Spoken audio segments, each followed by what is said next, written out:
नमस्कार. मी वडगाव शहरातील प्रभाग क्रमांक 5 मधून उभा असलेला उमेदवार ॲडव्होकेट सतीश मुळे तुमच्याशी संवाद साधतोय. परवा दिवशी गावठाणमध्ये सभा झाली. त्या सभेमध्ये तुम्हा सर्व मतदारांना मी असं विचारलं की तुम्ही राजकीय दृष्ट्या आणि सामाजिक दृष्ट्या मयत झालेला आहात का, तुमचा खून झालेला आहात.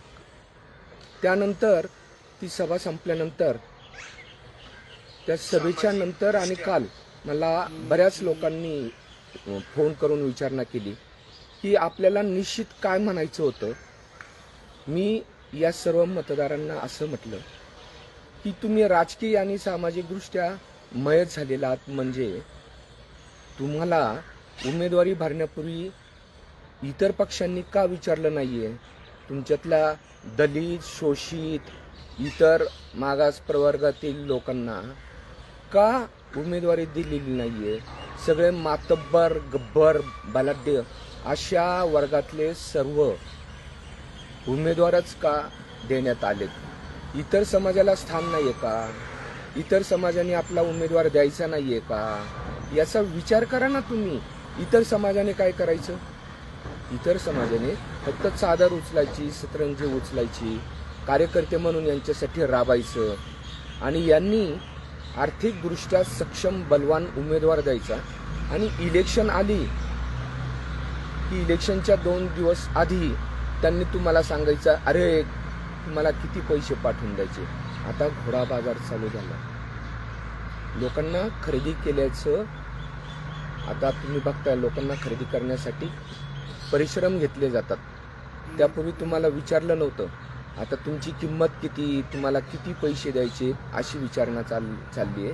अरे माझी विचारणा आहे तुम्हाला, हे जे काही उमेदवार आहेत या उमेदवारांकडं तुमची लिस्ट आहे. तुमची किंमत किती, 2,000 रुपये, 5,000 रुपये अशी तुमची यादीमध्ये किंमत आहे. किंमत तुम्हाला काय वाटत नाही, काही वाटत नाही तुम्हाला. खुशाल स्वतःची किंमत करता आणि 5,000 रुपये घेता आणि स्वतःला विकून टाकता. कोणत्या तोंडाने तुम्ही उमेदवाराकडे जाऊन आमची कामं झाली नाही असं म्हणणार. तुम्ही याचा विचार करा. ही खूप महत्त्वाची गोष्ट मी तुम्हाला सांगतो.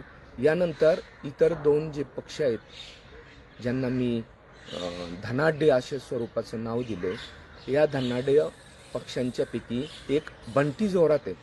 त्या बंटी जोरातने खेड आणि शिरूर परिसरातले जवळजवळ 2,000 मतदार इकडे घेतले. माझ्याकडे यादी आहे, बघा तुम्ही. ही जी यादी आहे ना, ही बघा. मी याच्यातल्या काही गावांची नावं वाचून दाखवतो तुम्हाला.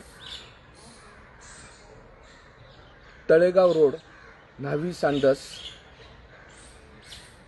ढवळेमळा, कोलते वस्ती, गारमाळ, मुरकुटेनगर, न्हावी सांडस, नागरगाव,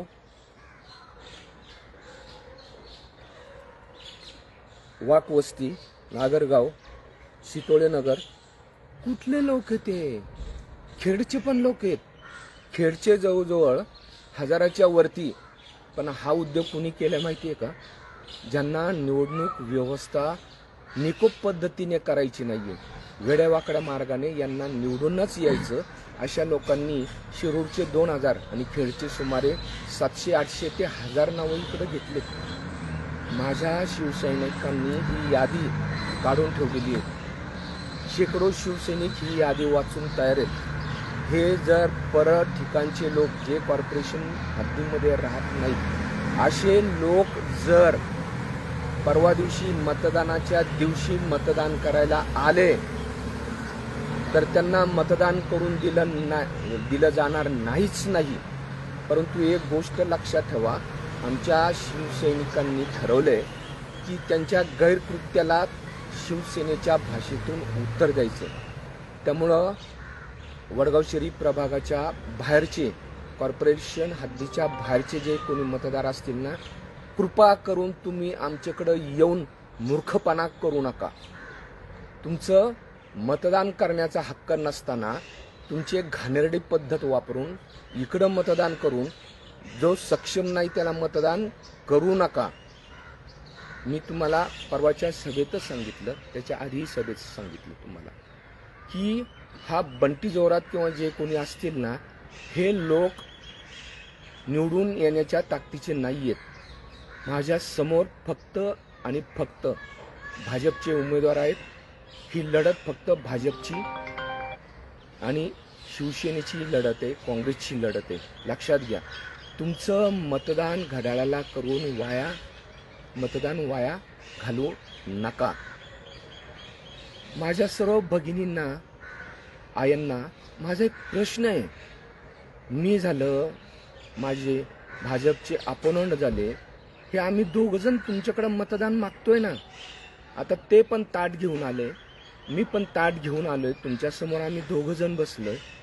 योगेश मुळीक तुमच्यासमोर बसलेत, मी तुमच्यासमोर बसलोय. योगेश मुळीक तुमच्याकडं मतदान मागतायत, मी तुमच्याकडं मतदान मागतोय. तुमच्याकडं मतदान देण्याची एक टोपली आहे असं आपण समजू. तुम्हाला दोघांना मतदान करायचं. तुम्ही आधी योगेश मुळीकचं ताट बघा ताट काय दिसतंय ताटात. 12-13 वर्षाचं नगरसेवक पद, 5 वर्षाची आमदारकी, स्टँडिंग कमिटी, शहर सुधारणा समिती. अजून काय ताटात वाढणार? त्या ताटात आया बहिणींनो तुम्ही अजून काय वाढणार? ते ताट बघितल्यानंतर माझ्या ताटाकडे बघा. माझं ताट रिकामं आहे. मला उपाशी ठेवणार? मला नाही मतदान करणार तुम्ही. एकाच व्यक्तीला तुम्ही सतत संधी देणार, त्याच्या ताटात तुम्ही परत मतदान वाढणार. या गोष्टीचा तुम्ही विचार करा. मी अतिशय सक्षमपणे तुमच्या समोर उभा आहे, अतिशय सक्षमपणे. म्हणून माझं सर्व आया बहिणींना विनंती आहे, नम्र विनंती आहे, ही सगळी निवडणूक तुमच्या आया बहिणींच्या हातामध्ये. पुरुष वर्गाला तर माझी विनंती आहेच आहे, पण विशेषतः माता भगिनींना माझी विनंती आहे की तुम्ही निश्चय करा, ठामपणे या निवडणुकीमध्ये उभ्या राहा. तुम्हीच खऱ्या माझ्या प्रचारक आहात. तुम्ही सर्व बहिणींना सांगा, भावाला सांगा की काही करून आप्पाला मतदान करायचं.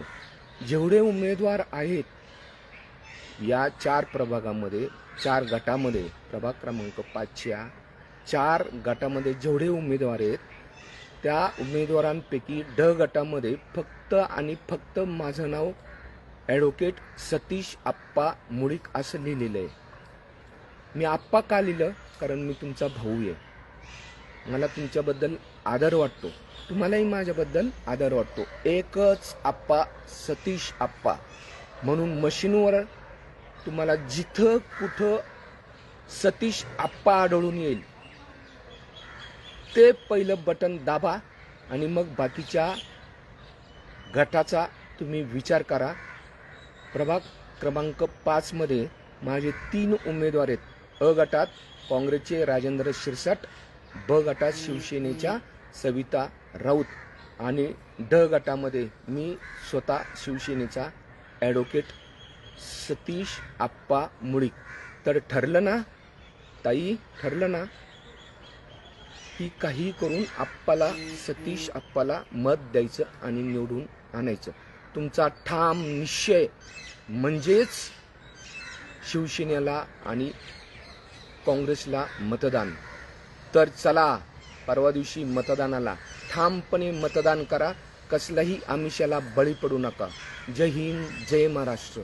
सर्व आई, बहीण आणि बंधूंना माझा नमस्कार.